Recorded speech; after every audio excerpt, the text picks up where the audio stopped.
It's the 28th of February, 2015, and this is episode 191. This show is intended for informational and educational purposes only.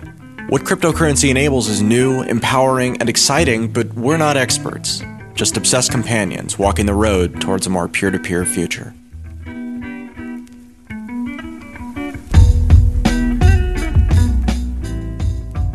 Welcome to Let's Talk Bitcoin. We've got a really fun guest who's joined us before. I think this may even be one of the most frequent guest hosts on Let's Talk Bitcoin. He's been on a couple of times. Of course, we're talking about Jeffrey Tucker. I'm very excited to be joined by you today, Jeffrey. Thank you so much for coming on and welcome back to Let's Talk Bitcoin. Yay, I'm so glad to be here. Thank you for having me. It's me and Andreas here today. Adam's here too. He's going to hang back a little bit. Andreas is with you? Like he's there right now? We were going to do that, actually. We're going to record in the same room, but it didn't work out. So okay. We're remote. We're all in different locations. And actually, where are you coming from today, Jeff? I'm speaking to you from a very, very cold Auburn, Alabama. What's cold for Auburn, Alabama? I don't know. I was just in a restaurant. I had to put my gloves on, while I was in the restaurant. That's how cold it was. So this is not fit for human beings, really. I need to move further south. That's the only answer. A few million people in Boston are currently shaking their fists at you, Jeffrey, for saying that. Well, you better get to New Hampshire where it's even colder, where you're going to be the week after we're recording this, actually, at the New Hampshire Liberty Forum. I imagine myself sometimes living in the north in these strange places like Wisconsin or something. And I just don't know. I think I would just have a big fireplace and gigantic blankets, and I would also invest very heavily in things like large woolen rugs and just cover myself completely for about 5 months of the year. It's the only way I could possibly That's pretty much what I do. Get the onesies. Get the onesies. Break out the onesies. Also, I don't know if you like fur, but I've recently got very interested in the fur markets. The prices have just fallen dramatically over the last 20 years. Because I used to sell fur when I was in college, and it's amazing to me. These mink coats and beautiful foxes and things, they were only available to the rich in the old days. Now, with the growth of technology and globalization, division of labor, and the possibility of anybody raising these dumb animals, fur prices have fallen, plummeted really. So now they're available to like all classes. There's a lot more synthetic fur now too, right? Well, there is, but I really look forward to the day where every member of the working class walking around in a mink coat. I think that would just be a great sort of comeuppance to the elites who imagine they would rule the world forever. You just like it because it's politically incorrect to have fur. I don't know. Fur. I think it's very beautiful. I love it when the masses are able to afford and adopt the signs of status and wealth that used to belong only to the ruling class. To me, that's like a beautiful kind of upending of the world. That's what excites me most, that sort of circulation of elites and the spreading of wealth among the masses of people. That's, I think, the most beautiful thing you could ever see in the world. And I think that may relate to Bitcoin, in fact, because Bitcoin's kind of doing that with money. I think that's exactly what's happening. I've just been doing a lot of research on history and things like this recently and understanding like the age of laissez-faire in the last quarter of the 19th century. This was the defining mark, the creation of the middle class. Lengthening of lives, the plummeting of the infant mortality rate, the massive growth of income among all classes, races, people all over the world. And it's a beautiful thing to see when you see it on paper, but what the statistics leave out is just how furious that made the ruling classes at the turn of the 20th century. They basically set out and they said, look, this has just got to stop.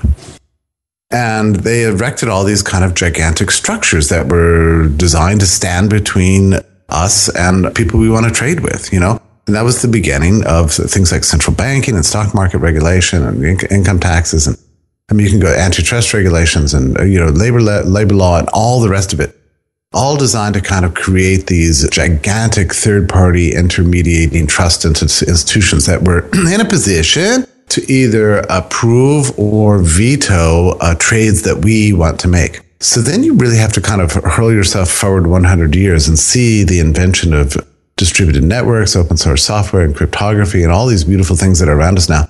And we see a kind of a restoration. We're getting back on track to disintermediating the world and establishing peer-to-peer relationships again. That's sort of the beautiful poetry of history. You know, it's like the ruling class basically can't rule forever. They can't. They try, but they can't. And speaking of elites, this is a great tie-in to something that you wanted to talk about, Jeff, which was what I like to affectionately call the Bitcoin Bohemian Grove, yeah. which was the meeting of the Satoshi Roundtable that recently took place in Punta Cana, right? Tell me about that. I guess for our listeners who aren't familiar, everybody probably knows what it was, but basically it's organized by Bruce Fenton, and he's running for the Bitcoin Foundation, right? Yes. Which I have some thoughts about. I'm not exactly a fan of the Bitcoin Foundation or the whole idea of it, but he invited a bunch of people who he believes are, movers and shakers in the Bitcoin world to a private island to kind of discuss what's going on in Bitcoin for a weekend. And I wasn't there. Of course, I didn't make the cut. I guess it wasn't on the A list, but I didn't get invited to this. There was a lot of speculation about it online, a lot of critique, a lot of like, well, what are you doing having this? Are you trying to become the elites? Are you trying to pretend that you are the elites? I think there was a lot of pretending that we're elites, but everybody knows that Bitcoin is probably the first big and innovation sector in the history of economic development that does not and cannot have a ruling class associated with it. Yeah, there can be a lot of people that are pretending, but it's a joke. This is a decentralized network, and there's no such thing. So no, we had fun.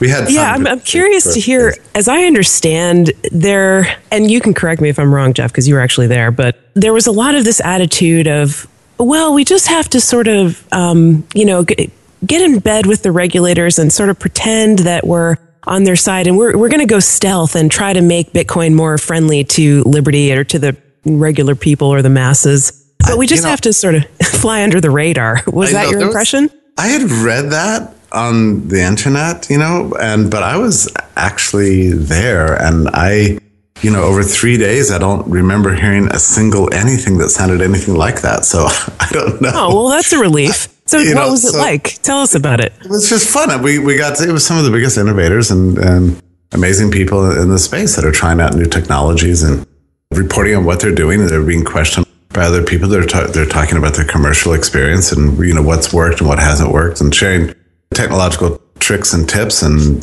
talking about their VC funding and their customer base and some of the challenges they faced. And it was just a really friendly gathering of people with a lot of roundtables and I gave a big speech that was probably the most sort of radical speech I've ever given in my life. And it was really well received. But yeah, what was that about? It was kind of like on this topic that I was just describing to you. I talked about the rise of Leviathan and like why it came along as a way of putting a stop to the emergence of a peer-to-peer world in the late 19th century, and talked about some very scary stuff like the eugenics program in the US and the UK and how that fit into sort of demographic and economic planning by the ruling class. I went into a number of details about this and how it relates to central banking and how Bitcoin is sort of finding a way out of these frozen structures of regime control over into a new world. So I spoke for like an hour, and it was great, and it was fun. So hopefully the people there weren't taking that as like a blueprint for how they can control people. No, I don't know. I had a strong sense of, I didn't get any other impression other than pure sort of laissez-faire. But one of the problems Bitcoin's dealing with right now is that, it's such a cool technology. And of course, blockchain technology is, by itself just amazing. And yeah, there's a lot of big shots that want to get sink their teeth into it. And with the level of funding that Bitcoin's getting these days, calms a lot of people that are used to doing things the normal way, So there's going to be a lot of pressure to adhere to regulations. But I didn't get the sense from and they were everybody there was basically an entrepreneur of one sort or another, but nobody actually welcomes this. People who are interested in Bitcoin are just kind of mostly radicals. The Winklevoss trends were not there, Right. This is a group of kind of, this is not the establishment. They're all the radicals, the misfits and the geeks and the weirdos. And now they're doing really cool things. So that was the vibe that I got from the meeting. Very friendly and very warm, and nobody was taken aback at my politics, and I think most everybody shared them, actually. That's comforting. But what was the point of it? What do you think was the goal of this meeting, and why invite all these people to give talks about sort of what they're doing in Bitcoin? I mean, what was the overarching goal? I think it was the overarching thing was I would say number one, social. In fact, there was a funny moment that I had because I had been invited, and I like to pretend that everything I do is work, right? So that's just my default mode. Like somebody invites me somewhere, like that's work. I'll do it because I have to work. So I was invited down to Punta Cana, Satoshi Roundtable. I thought, well, it's work. It's part of my work. I'll go work. And then I was talking to Tony Gallipi and in Miami. And I said, hey, Tony, am I going to see you in Punta Cana? And he stepped back a step, and there's a little bit of silence. He goes, what is with you people? He said, I have a job. I have to go to work and stuff. I can't just. So that was kind of a scary moment for me because at that moment it was like my illusions kind of fell away, and I realized, yeah, I guess I'm kind of going to have a good time. So that was a large part of it, really. But it's also really interesting to have time to spend with entrepreneurs in the space and see what they're working on, what's working, what's not working. Sort of brainstorm on the technologies of the future, that sort of thing. But there was absolutely no sort of plotting in the Jekyll Island sense at all. I think it was more social than anything else. I think Bruce was sort of mischievous and sort of sending the signals out that this is the emergent Bohemian Grove of the crypto world. I think that was part. But he's kind of a fun and funny guy. And I think a lot of that was just sort of tongue in cheek, really. I'm not really that concerned about it. I just think it's kind of funny to play up this conspiracy angle because some people really were very concerned about this. They're going to be owl statues being worshipped and things like that. I mean, I got a call from the New York Times, They wanted to know what we were plotting. I said we were plotting to leave the world alone. I mean, I didn't know what else to say. I didn't really have any big, So would you say part of this was just setting up this whole kind of Bitcoin Bilderberg type meeting? Is this just trolling people? That's probably a very good way to put it, really, more than anything else, because it was just purely social and purely fun. But actually, it was kind of work, actually, because we were in sessions a good part of the day for 3 solid days, and that's a lot of time. And for me, I'm not exactly a technician in this space. I had to really listen very carefully and took a lot of notes, and actually most of the talk concerned blockchain technologies, not so much Bitcoin as a currency. Whereas my primary interest up to now has been in the sort of monetary and currency features of Bitcoin. But that was definitely not top on the list of things that people were talking about, I would say. And I think partly that's a function of this situation of the price right now. That's a big part of it. The high-flying investment class has sort of gone away. And then of course, cloud mining and mining in general has been just completely devastated under this.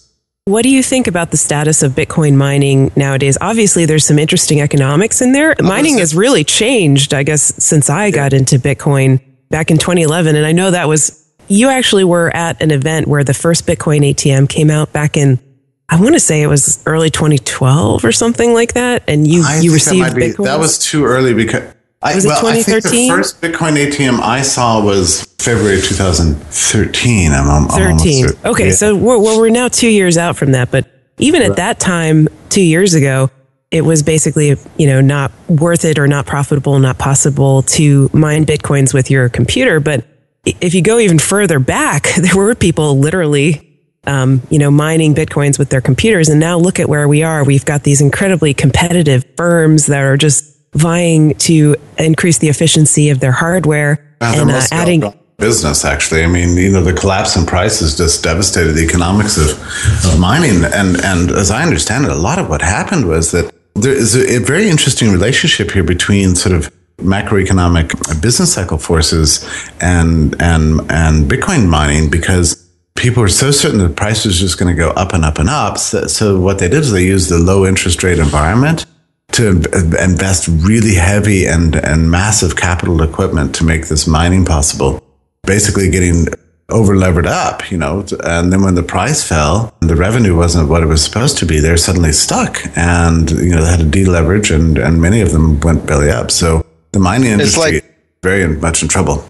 It's like the shale oil business all over again, only played out in Bitcoin. Yeah, that's really true, and it's a really interesting way in which the physical, the sort of corrupt physical, centrally planned, centrally managed monetary regimes are colliding at some level with the crypto world. It's a fascinating thing.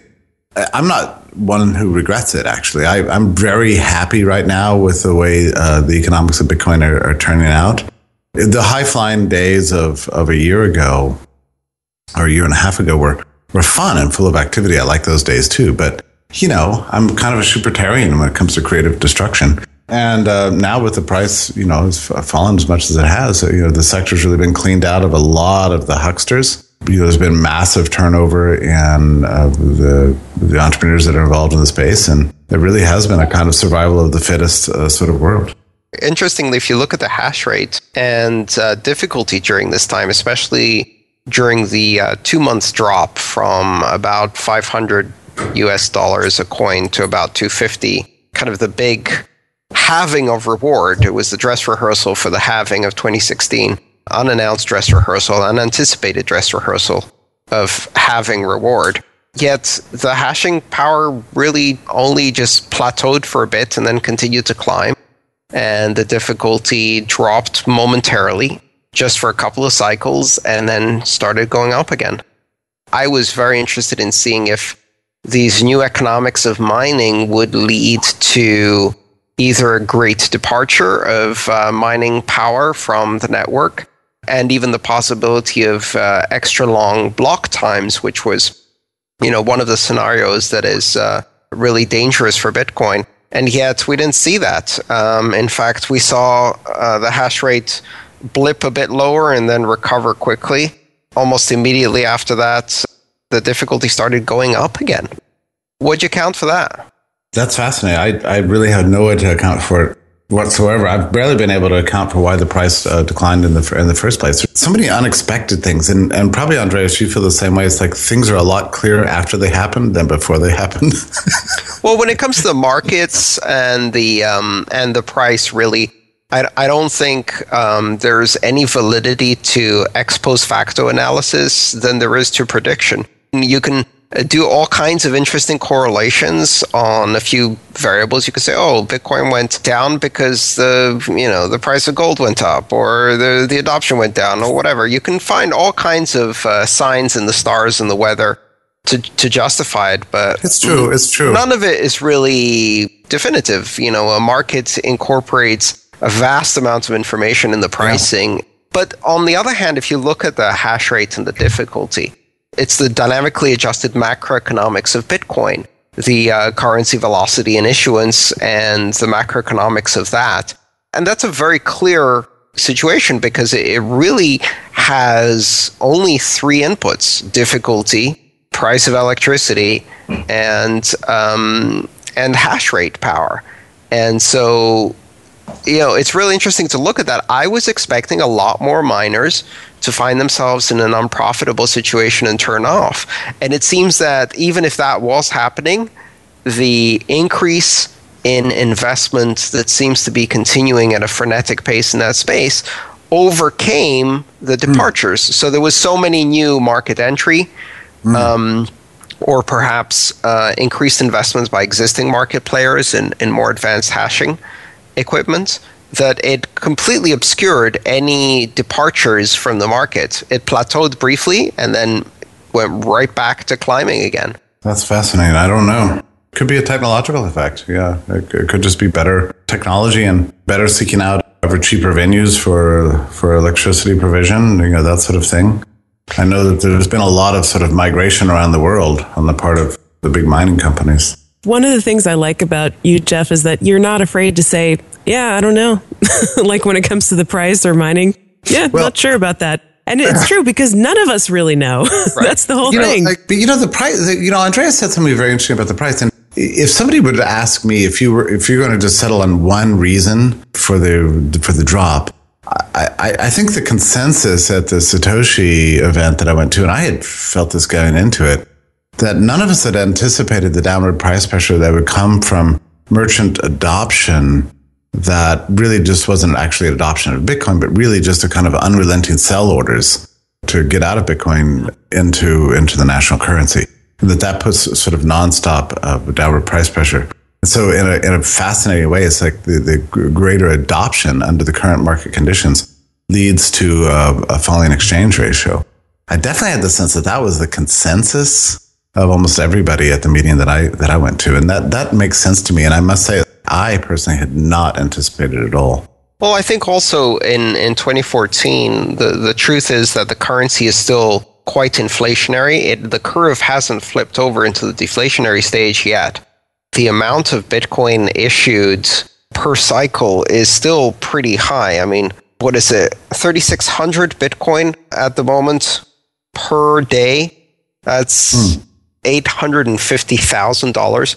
And with, at the current price, it was $1.6 million a day being issued. And if you think about it from the perspective of the miners, since things are so competitive in the mining space and the profit margins are razor thin, that means that the vast majority of the mining reward is going to pay for electricity and has to be converted into fiat. So that's 1.6 million to $800,000 of mining revenue being converted into fiat in order to pay for electricity at a time when adoption, it doesn't even have to drop. It just has to plateau slightly, and you simply can't absorb that sell pressure. Yeah, that makes sense to me, that adoption is going more slowly. But now this is about to change, that the pace of Bitcoin creation is about to tip on the other side, and we're going to enter into a kind of deflationary stage? Well, certainly after 2016. First, the price because drop there's going to be another halving, are you saying? Because of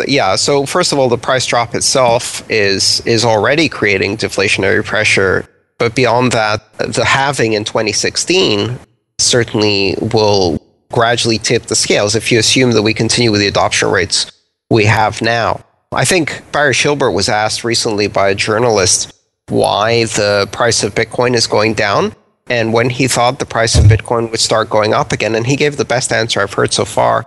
He said the price of Bitcoin is going down because there are more sellers than buyers, and it will go up again when there are more buyers than sellers. and that is really the only correct answer, right? How much do you think a regime uncertainty has to do with it? I mean, this 2014 was the great year in which, like every government in the world, threatened to kind of cram Bitcoin into its existing monetary regulatory structures. Do you think that had much an influence on just making people afraid? Well, my personal opinion is that the Bitcoin price is, for the most part, disconnected from fundamentals. I think that beyond the fundamentals of miners selling and merchants selling in order to convert to fiat and the kind of steady adoption rate, a lot of the rest of it is simply speculation without basics, without fundamentals, in a very small liquidity market. Basically, people are doing technical and charting trading in a market that's so shallow that it creates a feedback loop. Essentially traders fighting each other over charts and inflection points and triangles and all kinds of extrapolations and models, which have very little to do with the underlying news or the strength of the technology or adoption or any of the economic fundamentals. It's just penny stock casino for them. Well, of course, people always say to me all the time, how do you account for the low price of Bitcoin? Which always takes me by surprise, and it makes me laugh too, because, a world in which, $240 per magic internet money unit is low. I mean, nobody, I got into the space when it was $12. And when it reached 30, all the skeptics were screaming about how it's an insane bubble that was about to explode. So I just can't bring myself to think of, $240 Bitcoin as being a low price. Jeff, I'm wondering, what do you think about more centralization in mining? Is good, bad? Do you have any personal value judgments of what you think about the more centralized status of mining now as opposed to in the past? I don't really accept it. And there's plenty of people out there that have sort of normative postulates about what industrial structure should look like. There should be this many firms, there should be lots of firms, there should be one firm, there should be, To me, it's just purely a matter of how the market shakes itself out. I don't know what the right structures are. The growing centralization doesn't really surprise me, but I think we see this in all markets. As long as you're free to enter, that's all that matters. It's those institutional considerations that are more important than the specific number of miners or the structure of industry as such. Certainly, I don't think it poses any fundamental danger to Bitcoin. There is sort of a barrier to entry, though, if you want to start a new mining firm at this point. But it's a cost barrier. Yeah, I think that's true in all sectors, at all times, in all places. I mean, the leather gloves I'm wearing right now, I could never really get into this market. I would certainly flop if I attempted to, but that doesn't mean that there are, sort of legal barriers is what I'm worried about more than anything else. Cost barriers. And I don't know. I think a Jeffrey Tucker clothing line would actually do really well. I want to invest in that. Yeah, it would start with furs, actually, I think. Furs, 3-piece suits, leather gloves. No, but I guess I'm feeling like right now, I think Andreas said this, that this is a great time for building towards the future.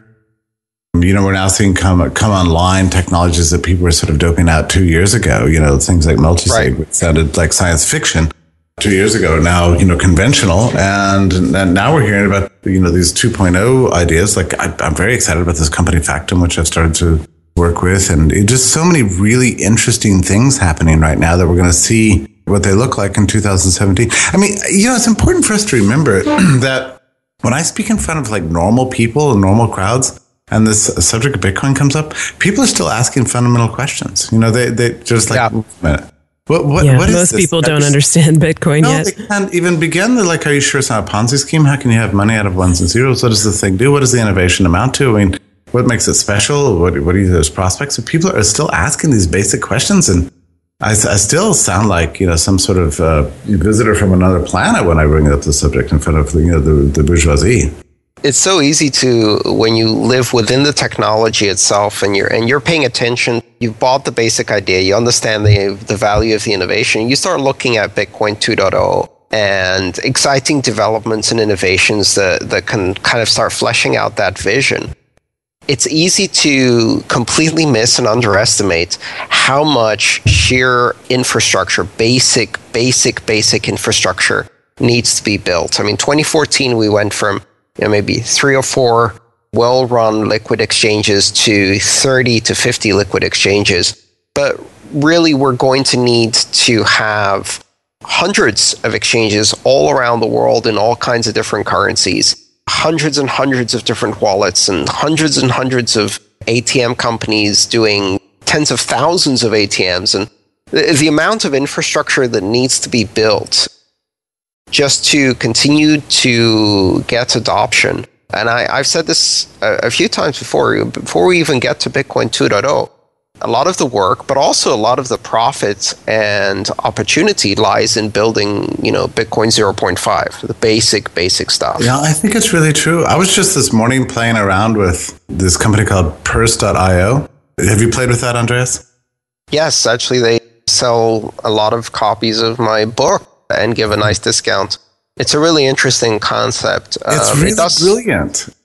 One thing that's beautiful about the market, about a decentralized market, is you sort of can outsource all these creative ideas, and they emerge from places you never would have. I can't believe how wonderful it is. I mean, this is one company that figured out that there's a ton of people with credits on Amazon that would prefer the cash, and learned how to put that together with buyers that wanted stuff on Amazon and use Bitcoin as the kind of currency and escrow to make the deal happen.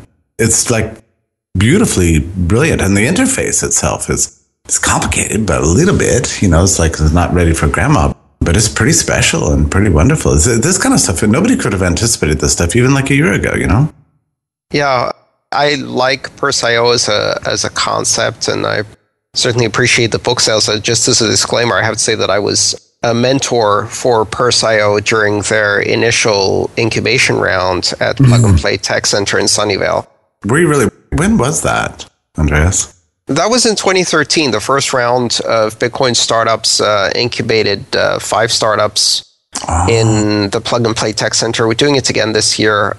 There's only 3 startups in that group at the moment, but it's one of the things I do kind of on the side, which is working with these startup incubators as a mentor for the startups. And it's fascinating because you get to see really early stage ideas, but also help young companies figure out how to best use the technology.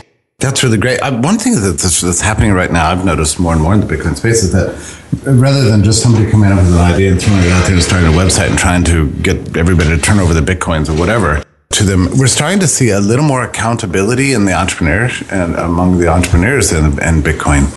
For example, at the Miami conference, this North American Bitcoin conference, they had, I think it was about a 90-minute session where the heads of companies were allowed to make a 7-minute pitch for their company. And then they were grilled by 6 experts who were kind of independent, who really asked the really tough questions.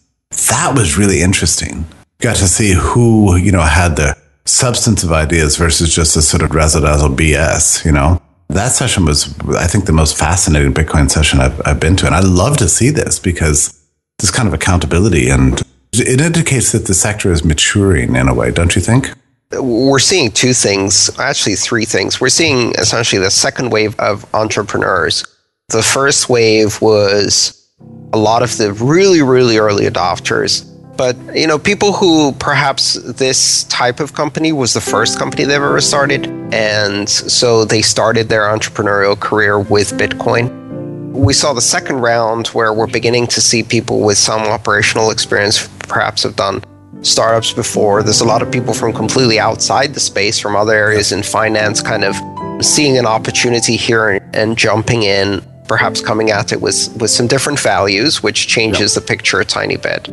And then I think also the community has wisened up, has better ways of detecting the sharks and the scammers and the fraudsters. And now we're seeing kind of more things put in place for governance. So for example, now when a company goes crowdfunding or does a crowd sale, the idea of doing that without a multi-sig or without some kind of escrow capability will immediately call criticism upon them, right?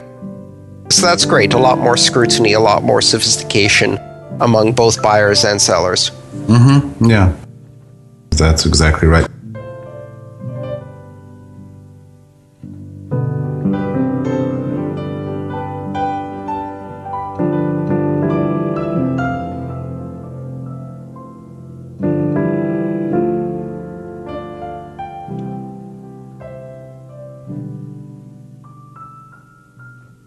Today's episode receives support from CryptoKit.com, the easiest and fastest way to send bitcoins right from your browser. That's KRYPTOKIT.com if you'd like to learn more. Today's magic word is class. That's CLASS, class.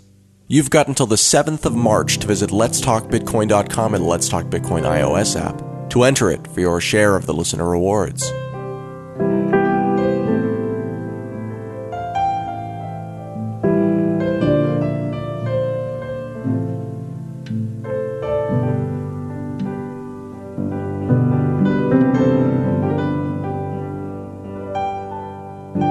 Do you follow the altcoin market that much, Andreas? I'm interested in the altcoin innovation cauldron, if you like, what's coming out of the altcoin space, but not the altcoin market per se. So I certainly follow what altcoins are doing in a number of different spaces. Altchains that are alternative applications, things like Factom and Electrum and things like that. The altcoins that implement specific niche features, just to mention a few, coins that are focused on anonymity or things like that. And I'm also very interested in consensus algorithm innovation. So all of the things around proof of stake and delegated proof of stake and proof of publishing and proof of this and proof of resource, all of those variations on the consensus algorithm. But that's very different from being interested in the market per se. I think at the moment, Bitcoin fills my risk appetite more than enough for me to go and deal with much smaller and even more volatile altcoins. Ever since I went to this New Zealand conference, I follow the site bravenewcoin.com, and I really enjoy it.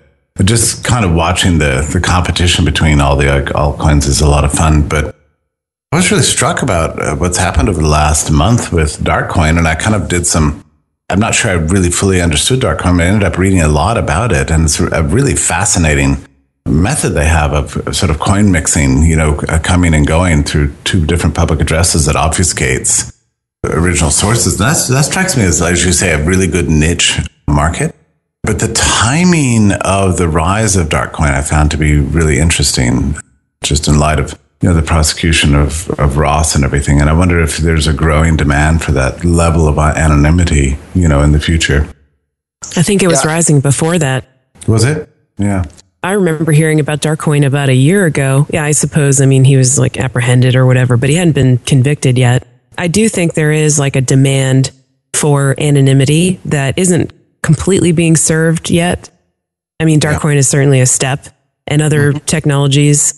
But yeah, we need just a really good, easy, better solution for that, I think. If you look at the space of alternative currencies as an evolutionary environment, an environment where the competition is aimed to find the solutions that have best fitness for the environment, that fit best within the context of the environment. If you look at the individual species, if you like, what it does is it gives you clues about the environment in which they operate, right? So just like Charles Darwin found a bird with a really long beak, and he said, okay, there must be a flower with a really, really long stem that corresponds to this. When you look at things like dark coin, what it's telling you is what are the environmental pressures, what's happening in the environmental context of currencies that's causing this thing to rise out of this innovation cauldron. And really what it's telling us is that as pressure from governments and regulators increases, what that does is it creates an arms race, an evolutionary arms race among the various currencies. In the end, Bitcoin turns out is the cuddly teddy bear of currencies, and there are plenty of much more venomous species out there ready to fill a niche if the evolutionary pressures push it in that way. Can we say camouflage instead of venomous? Maybe chameleon or something like that? Sure, we could say camouflage, but, nature finds ways to defend and attack. And, it's not surprising. I think it's very similar to what we saw with the evolution from Napster to BitTorrent. And, the music industry stomped on Napster, and what it got was a succession of worse and worse and worse evolutions of that idea, until it arrived at a solution which was BitTorrent and some of the other similar things that were unbeatable by the music industry. And in the end, they lost half their industry to BitTorrent and the other half to Apple. The morale of that story is you should have made a deal with Napster. Turns out it was the best of choices. And I think the same thing happens with currencies. You're saying best from the perspective of the music industry or from the perspective of the government people, but really, that's a value judgment. And evolution doesn't have value judgments. It's just making something that's more adapted for the environment. Right, exactly. But it speaks to compromise rather than engaging in an arms race against a decentralized innovation system, because that's one you will lose. And so I think the same argument applies in currencies, which is heavy-handed regulation only spurs innovation in features that are counter to that. And it will actually end up evolving currencies even into niches that are even less regulatable. You could even say that Bitcoin was a response to the pressures that existed before Bitcoin in the banking system. Yep, it's a breakout species. It managed to fully occupy the niche that was opened up in 2008. Yeah, under the failure of fiat currencies and in light of the failure of many previous attempts at digital currencies. So there was a lot of learning and experience that went into the emergence of Bitcoin. I only know this in retrospect. At the time, I was a great skeptic. I think I first heard about Bitcoin in 2010, and I completely dismissed it. And I continued to for about the next 2.5 years. I started playing around with digital currencies in the early 90s when David Chaum started innovating around Chaumian binding and digital signatures to create currencies with his company DigiCash. Bitcoin, if you look at it from that perspective, is an evolution of an idea that really started in the mid-60s with the invention of asymmetric cryptography and the possibility of doing digital signatures in such a way. even then, people started thinking, oh, great, how about we build currency with this? It just took many iterations to learn the lesson that if you have a centralized authority, it will get stomped on very, very quickly. Jeff, I guess I'm wondering, do you have any favorite historical parallels between the rise of Bitcoin over the last few years and, what you see as similar situations that played out? Just other types of disruptive technologies. What do you like to compare it to? Two. One, from an investment financial point of view, I like to look at the railroad industry as a great comparison, because everybody was constantly focuses on railroads as a investment vehicle, and so the headlines every day, for 30 years were all about stock market scams and booms and busts and wildcat banks starting, along the railroad lines and sending out lots of loans, getting into trouble. And it was just one scandal after another, and everybody missing the bigger picture that transportation would be changed forever. But in terms of consumer adoption, I think the right analogy here is essentially electricity, actually. People were extremely skeptical of electricity when it first came along. And it was adopted by sort of very edgy, extremely wealthy barons of the Gilded Age first, and they put it in their homes, and people thought they were crazy. It's like, why would you risk your life like that? Your home's probably going to blow up in fires, and a lot of them did, actually. and many people just didn't see really what the point of it was. There's no necessary reason to break the network effects of all previous forms of lighting, essentially. It took decades and decades for it to enter into the mainstream until, once it did, people stopped worrying about how it worked. And then governments got behind it and said, everybody must have electricity now. That's the most important thing we could ever do for the world, is to have electricity all over the place. That was the theme of Lenin's Russia after he took charge, was that the number one thing that he was going to do for Russia was electrify the entire country, But 30 years earlier, electricity was just, the edgiest technology you can possibly ever imagine. It took a very progressive sort of mindset to adopt it, and much less put it into your own home. So I think those are probably the best analogies. But even then, in many ways, cryptocurrency is much more epic than that. You really have to sort of go back 6,000 years of human history to fully comprehend the implications of a money that's, purely private, purely decentralized, peer-to-peer technology that can work on a global basis. There's never been anything like it, essentially ever. There's never been. What it does is it takes the best of the highest level of monetary system we ever had, say in the Renaissance period in Europe, and combines it with the best of the digital age and gives us something, better than we ever could have imagined we could have had. And unlike the gold standard, unlike these other monetary systems that we've had, it can't be nationalized and destroyed by the government. That's just not going to happen. Or at least it's far more immune to those forces. So the potential for the unleashing of sort of pent-up prosperity and wealth all over the world is awesome to consider. Talk about the future, and if you had a young person today who's like, I want to work in Bitcoin or something like that, I want to start a business or I want to do something in the crypto world, what advice would you give to them? What are you most excited about coming down the pipe? Well, that's a very serious question. I've thought about this some, because I know a lot of young people. By that I mean people who are sort of in their late teens or early 20s that are looking for the next big thing. They're not interested in wasting, I think very wisely, wasting four years in college and $250,000 for an uncertain result, and really want to get into a commercial space right now. Would I recommend Bitcoin as a possibility? I'm not so sure that the answer is obviously yes, but it certainly would be an exciting thing to do. You would certainly learn from it. I feel like I guess lately I've been feeling like we're a little bit early in the space for that kind of mass rush into Bitcoin enterprises. But wow, if I were 20 years old right now and had a chance to do something like an internship or an apprenticeship or something with a Bitcoin startup, I think that would just be one of the most exciting things you could ever do. I think I would do it, yeah.